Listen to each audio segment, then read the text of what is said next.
Washington, it sometimes seemed, could not keep up with the staggering pace set by Trump. Every time I think about Trump, I think And she collapsed during, of all things, the 9/11 memorial ceremonies. She brushed off the bout of pneumonia.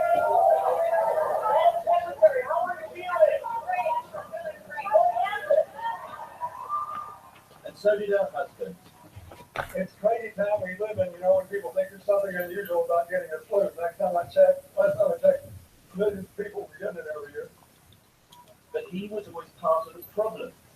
Whether he was with her or not, his presence was a ghostly reminder of how she was part of the establishment. In many ways, they were the establishment, and the Clinton name would be forever associated with Beltway politics.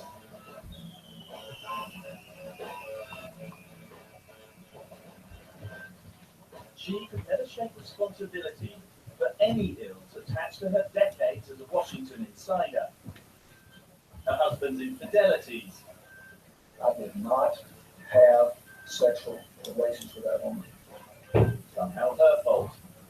To me, Hillary Clinton is everything that I would never want to be in a woman. First of all, she let her husband cheat on her for the whole world and say, oh, it's okay. Now, that right there, she's done a lot of horrible things. A lot of horrible things. The Benghazi soldiers, the emails, everything. But that right there, if you're not going to take up for yourself, you're not going to take up for our country. War in Iraq. Her fault. The banking collapse. Her fault.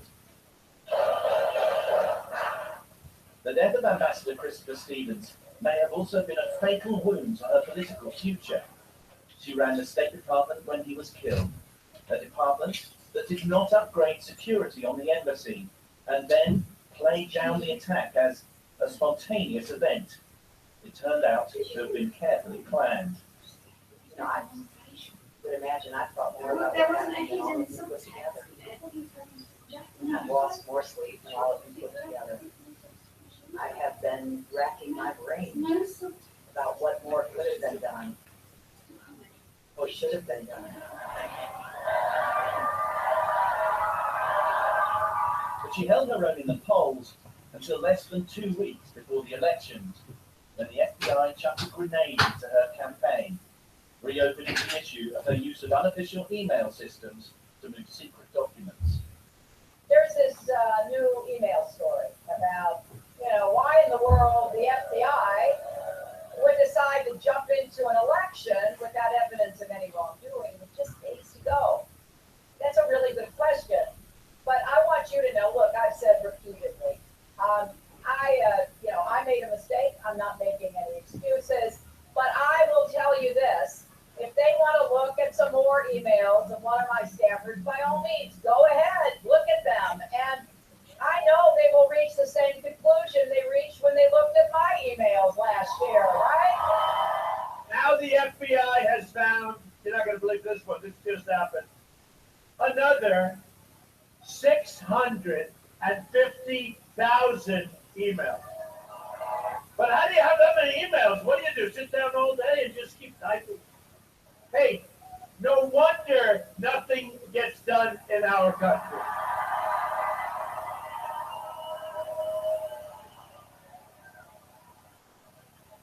This is the single biggest scandal since Watergate.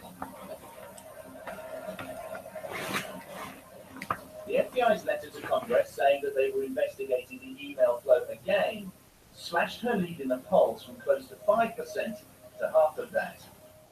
She never quite recovered. I'm so glad to see that everything is finally coming out about all the Hillary lost emails and texts and everything like that. This confirms the fact that she's been crooked since the very beginning. She lied to the public, which nobody appreciates ever. I think it's wonderful that somebody stepped up and decided to say, yeah, we're going to open this up and reveal what's really going on with this campaign and with this woman.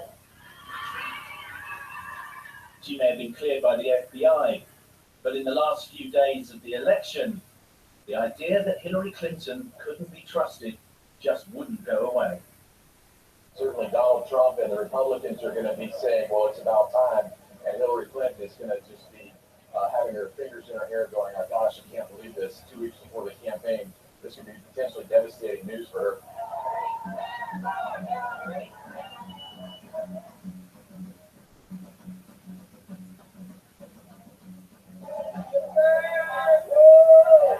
But she also never quite got the message sent to her by this man, Bernie Sanders, the socialist contender for the Democratic presidential nomination. So all over this country, I've been talking to people, and they say, how does it happen? I'm producing more, but I'm working longer hours for low wages. My kid can't afford to go to college, and I'm having a hard time affording health care. How does that happen? While at exactly the same time, 99% of all new income generated in this country is going to the top 1%. They came from the opposite ends of the political spectrum, but they were chasing the same voters. He, like Trump, had an appeal to the disenfranchised among America's workers. When he won, President-elect Trump echoed much of Sanders' economic policy, a return to job creation that could be better associated with the philosophy of the pre-war New Deal, a plan to spend America's way out of decline. I've gotten to know our country so well, tremendous potential. It's going to be a beautiful thing. Every single American will have the opportunity to realize his or her fullest potential. The forgotten men and women of our country will be forgotten no longer.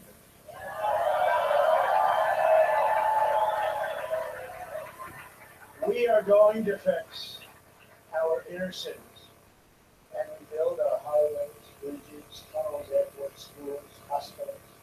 We're going to rebuild our infrastructure, which will become, by the way, second to none. And we will put millions of our people to work as we rebuild them.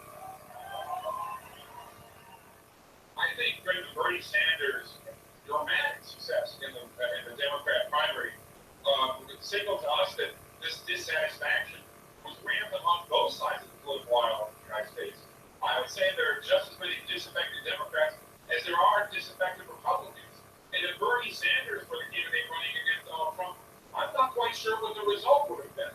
But Donald Trump, in many ways, threw some of Bernie Sanders' disaffected voters over to his side, especially when it came to talk about trade and how that evaporated American jobs.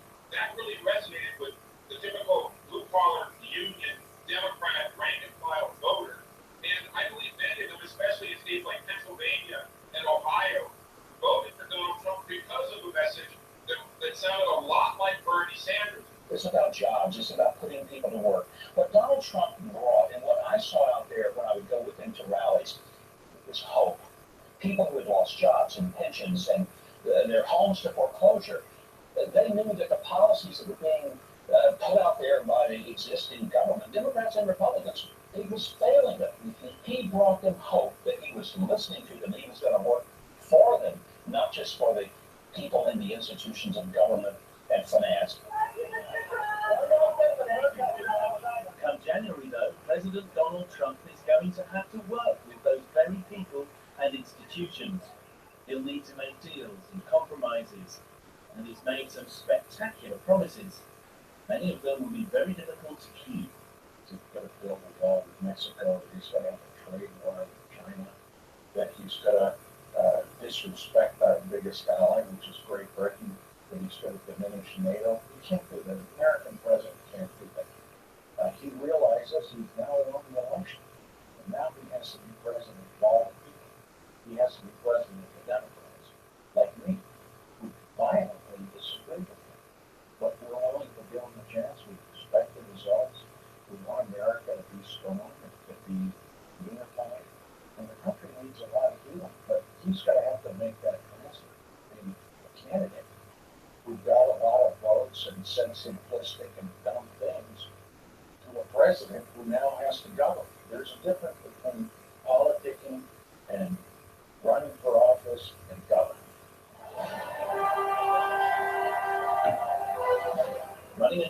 one thing. Running a country is an entirely different challenge.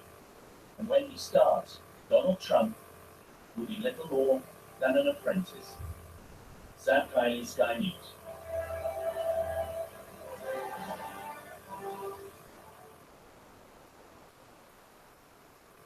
Hard to believe that was me. I had such a happy child. But my dad isn't around now. But he had made sure that Mum had enough to look after him. Now I've got a family of my own. It's my job to protect their future. You know, just in case. Hello, welcome to Smart Life Insurance. You're speaking to Kate. How can I help? Hi, I'm interested in arranging some life insurance cover, please. Okay, as long as you're a UK resident, aged 18 to 64, you can apply for a benefit amount up to £750,000. Right, what do I need to do? Well, there's no medical or drug test, just a few health and lifestyle questions. For a quick quote, all I need to know is your age and your score. Okay, I'm 32 and I've never slept. Right. Well then, £100,000 of life insurance cover could start at just $6.74 a month in the first year. And we understand circumstances can change, so our flexible policies can too. You can apply to make these changes at any time. And with Smart Cashback, you'll get 10% of your first year's premium back after 12 months. Great, I'll go ahead. Nice hat, Dad. So, make sure your family is protected. Call Smart Insurance now on 0800 093 527 or visit smartinsurance.co.uk. What's going on? Have you got your list of PPI? Have you checked the CPI claim? No. Haven't you heard? You could be owed up to £7,000 in PPI compensation. Like I said, what's going on? Call Gladstone Brooks now on 08000 48 49 50 and let us help you claim. Are you putting off making your will? It's an important job, but it can be difficult and daunting to do. So our legal experts at Which will put the information you need to consider in our free guide. Call now to your free topic. You'll find good reasons to make a will. What happens if you don't make a will? Clear choices in the longer written. What to include in your will. And what all the jargon is. Don't be daft. Call 0800 049 9142 for your free guide. I've got all the company I need right here. Over 1,000 miles, all on demand, on Sky Sport.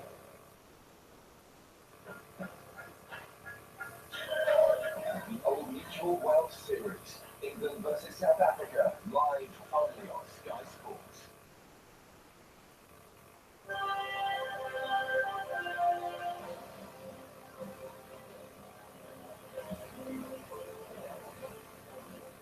Good morning, this is All Out Politics, live from Washington, D.C., where later today President Obama will meet a man who has repeatedly questioned if he was born in America.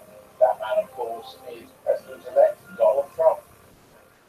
Thousands protested in cities across the United States with marches through the streets and fires started.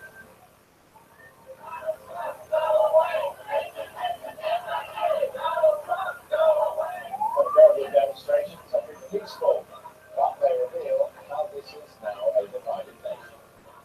You made your Brexit in June if you voted to leave Europe. Yesterday we had our Brexit, except America voted to leave America.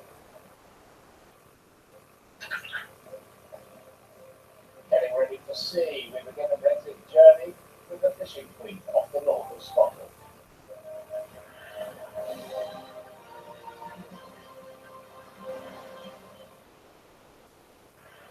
Hello.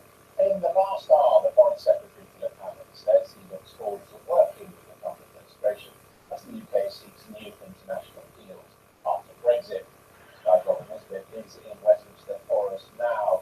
Robert, we get the sense that Mrs. May and our ministers are very much trying to talk up this shock in American politics. Well, I think they really have very little choice. They've got to accept the fact that he has the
Yes, indeed, the scramble is now on to meet the new president-elect. I'm not so sure Barack Obama is so keen on it, but nonetheless, Donald Trump will be heading to the White House today for that meeting with President Obama as the transition of power begins. Of course, Trump will not become Prime Minister until the end of January.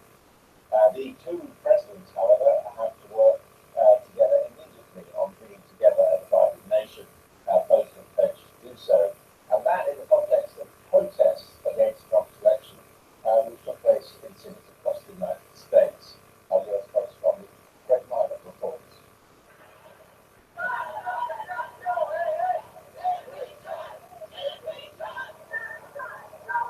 The protests over Trump's election are spreading.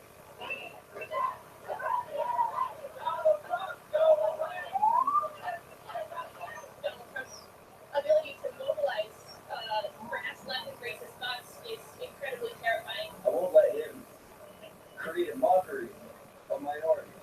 We're not going to stand for the racism. We're not going to stand for the xenophobia. We're not going to stand for the misogyny. We're not going to stand for the homophobia.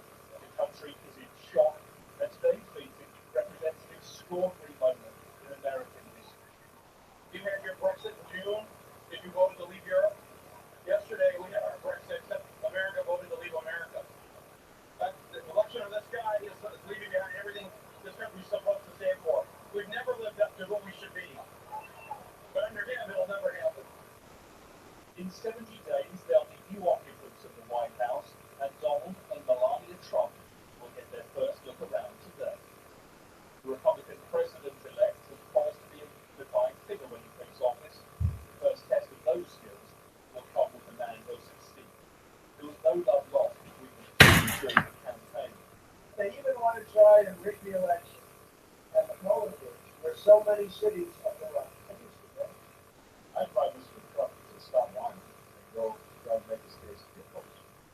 At the White House Correspondents' Dinner 5 years ago, Trump was the butt of Obama's comedy routine. No one is proud of it. To put this birth certificate matter to rest than without him. And that's because he can time to get back to focusing on the issues that matter. Like, if we take the moon landing, they certainly would bring some change to the White House. See what we got up there. Typhoon didn't enjoy the presidential mockery. Obama has promised his administration will work with Trump to ensure a peaceful transition of power in the Oval Office. Trump built his campaign on the promise of unpicking the Obama legacy. Real change begins with immediately repealing and replacing Obamacare with possession. Last time Trump was on Pennsylvania Avenue in Washington was to open his new hotel at number 1100. Is at number 1600. Donald Trump was the most powerful man in the world. At mine of Sky News, New York. Well, in New York City, several thousand protesters marched on Trump Tower with placards and signs expressing anger at the election result. Thousands also gathered outside the White House, lighting candles and holding up anti-Trump signs. Thousands took to the streets in downtown Chicago in protest, with many trying to congregate outside the Trump International Hotel, although resolved by the authorities. A large crowd also turned out in Dallas in largely peaceful demonstrations. And demonstrators marched for a second night in Oakland, California, with cries "Not My President." Hundreds more protested in Seattle.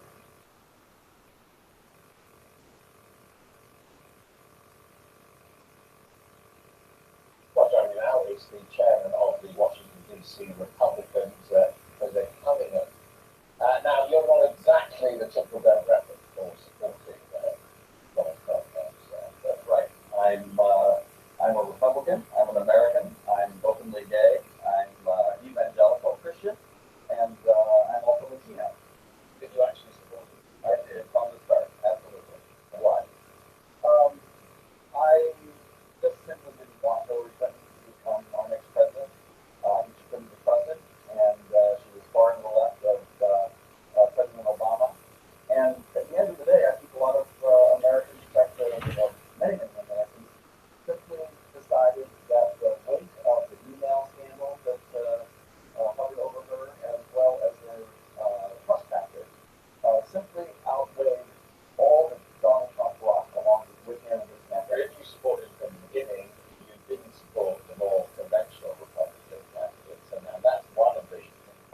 politicians and stuff, because I have found absolutely people like Paul Ryan and senators angling people that Isn't it interesting that simultaneous to peaceful demonstrations going on around the country, there is in fact already the perfect example of the resilience of democracy here in America. You have a fantastic reception speech on the part of Secretary Clinton. It was beautiful, it was very well done. You had wonderful comments made by Donald Trump himself.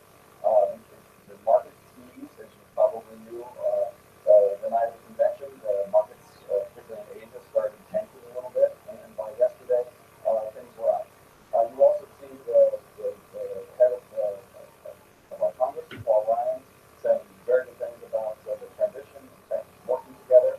And then even my boss, Ryan Priebus, who is the chairman of the National Republican Party, talking about this easy transition. Look, I'm the last person, I'm as establishment as you can get.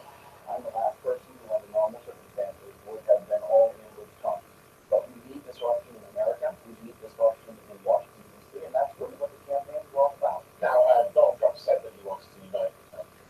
Does that mean he has to abandon some of the more extreme policy positions that he took during the campaign? Well, and you're right to point that out. Even he said early on and throughout the campaign that he would actively probably say different things once he became the candidate. He needed to win this election. He did it. It demonstrates how divided the country is. But the fact of the matter is that presidents at some point, every president needs to eventually conform with our democratic values. But what about the sort of gang of dudes who've got around him, people like Chris Christie and Rudy Giuliani and others who, let's say, got any checkered past? Does he need to distance himself from that man? I don't think he needs to listen. He's getting good advice from them. And he is an outsider, and he needs insider folks to be able to recommend good people and to bring good people into this administration during the transition. But the minute he puts his hand on that Bible and takes the oath of office, we have to have our people in the administration ready to go. What about Barack Obama and Donald Trump today? Anything they like to get on? The President Obama yesterday just said, look, losing is not fun. It's hard. But the fact of the matter is that democracy is resilient. And we've been doing this for throughout history in America, and it's going to work. It's going to work out well. Donald Trump has said this is a historic occasion, but it's only going to be historic if he performs and actually has a great term in office. Okay, thank you very much, Andy. Thank you very much. Thank you. You're watching All Out Politics. Up next.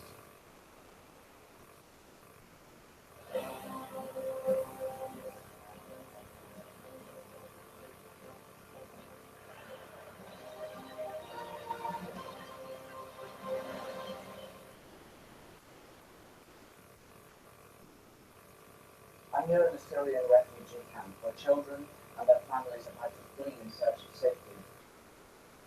Many have made terrifying journeys, been hurt, and seen family killed.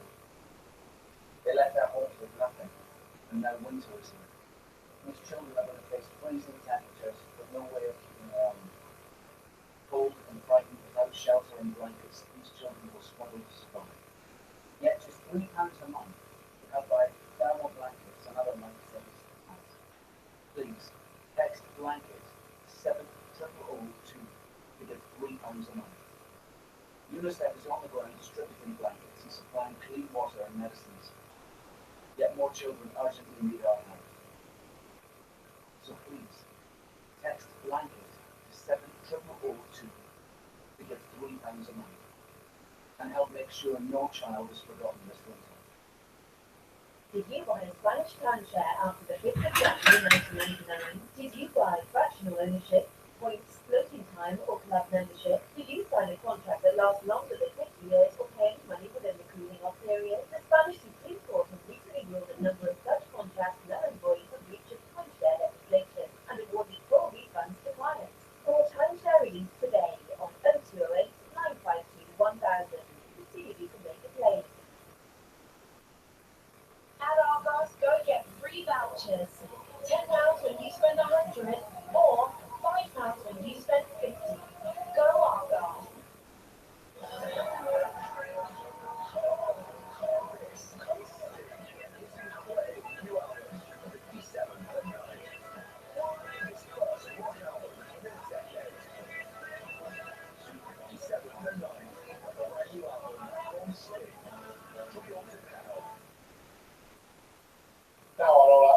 excellent view looking at the opinions being expressed in the newspapers alongside the news. And no prizes, guess what everyone's writing about. The Daily Telegraph's Alistair Heath warns if Trump means what he says on trade, we all face economic doom. In the Times, their columnist Jenny Russell writes, Clinton didn't lose because she's a woman. And I suspect quite a lot of people would disagree with that. Across the page, the Brexiteer, Tim Montgomery, claims Brexit and Trumpism are very different beasts. Another very contentious opinion. Not so, says Richard Middleton in the Mail, who says the vote for Trump is a timely reminder to those in Britain who defy the will of the people. Cartoonists can't resist them at all. For the Times, Donald Trump is King Kong. And the Telegraph has him in the Oval Office listening to his election slogans, but dumping the one about the election being rigged in bits. Joining me are Peter Spiegel, who is the news editor of the Financial Times, and Ayesha Hassan, who is a former advisor to the Labour Party. Thank you both for joining us. And Peter Spiegel, interesting that Alistair Heath, who I think is probably the closest thing we've got in Britain to a card-carrying Republican, that he actually thinks there could be some danger from Donald Trump's economic and trade policies.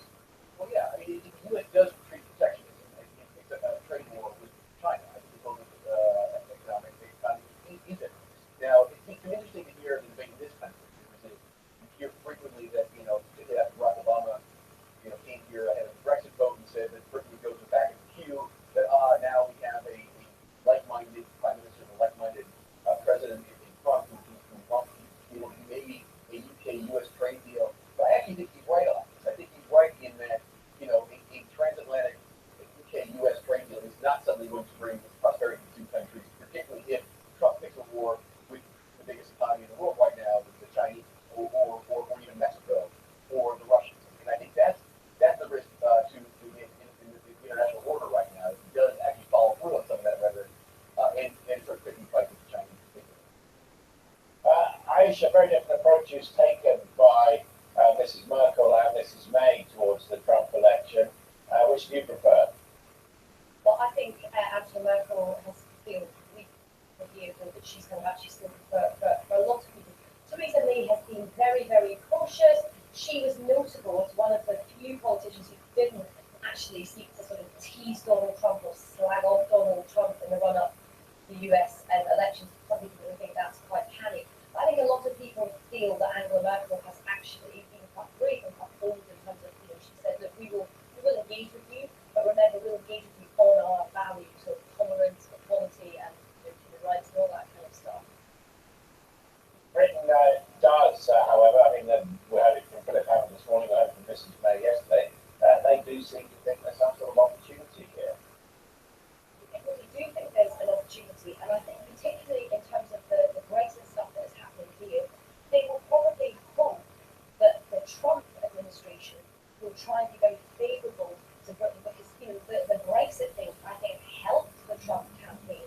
So I think they probably feel that there will be mutual advantage politically and tonally for the two administrations to look like they're getting on and that they're quite open, the Americans are open to doing a quick and quite a good trade deal with Britain. I'd say I think the two phenomena are pretty closely related, the election of Trump and Brexit. What do you think, Peter? Yeah, I do too. And I disagree with Thomas, who was sort of arguing that there is no similarity. Clearly, it's similar voting. I mean, the voter in Lincolnshire who's angry about Paul showing up and taking the job is the same voter in Michigan or Ohio or Pennsylvania who's worried about his industrial job going to Mexico. It's a very similar dynamic. The only thing I would point out here is that a colleague of mine who works in the Washington Post pointed out, Trump in Brexit, the Leave campaign got less votes. And let's not forget that Clinton still won the nationwide vote, and actually the vote in Michigan, in Wisconsin,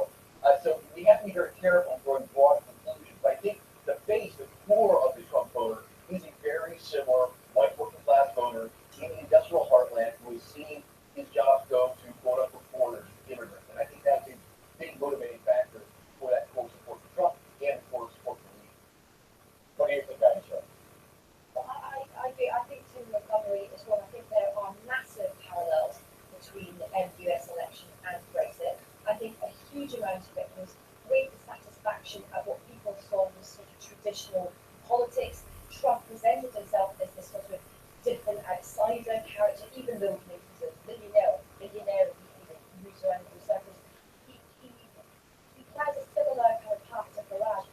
And also, I think where I disagree with Tim Montgomery is that he said that the sort of Trump campaigns was so sort of ludicrous. They were very, sort of cartoon-like. Actually, also the slogans in the Leave campaign were like that as well. They were tapping into less of a sort of political, rational argument. It was more an emotional argument about how people saw their country, how they felt about their own economic anxieties, and also tapping into this sense of patriotism and the sense of like the country is changing and we want to sort of try and stop time or go into back. I was going to say that the one area where Tim, I think, does sort of ring a bell on this issue of, frankly, who was nastier, the Trump campaign or the Brexit campaign, and that's what they issue. I mean, I got to say, the one place where I agree with him is, Colin, is I do actually think Trump was a little overt. It was not as much dog whistling as perhaps the Clinton campaign did. It was overt. It was overtly offensive to Mexicans. It was overtly attacking Muslims. It was overtly attacking women. And there was some more dog whistling on Jews. Where I think the Brexit campaign, for all these appeal to emotion and appeal to the anti-immigrant sentiment, was less overt. And so I think Tim Bright in that the nastiness of the Trump campaign was much more present and up front than the Lee campaign perhaps. What about that woman point that we got in the Times, Jerry Russell saying Hillary Clinton didn't lose because she was a woman? Do you think there was a woman track to that? After all, you worked very closely with Harriet Harman. I think there absolutely was a woman issue. I think in the Jenny Robinson piece, she said that there were lots of factors. Okay, that's such a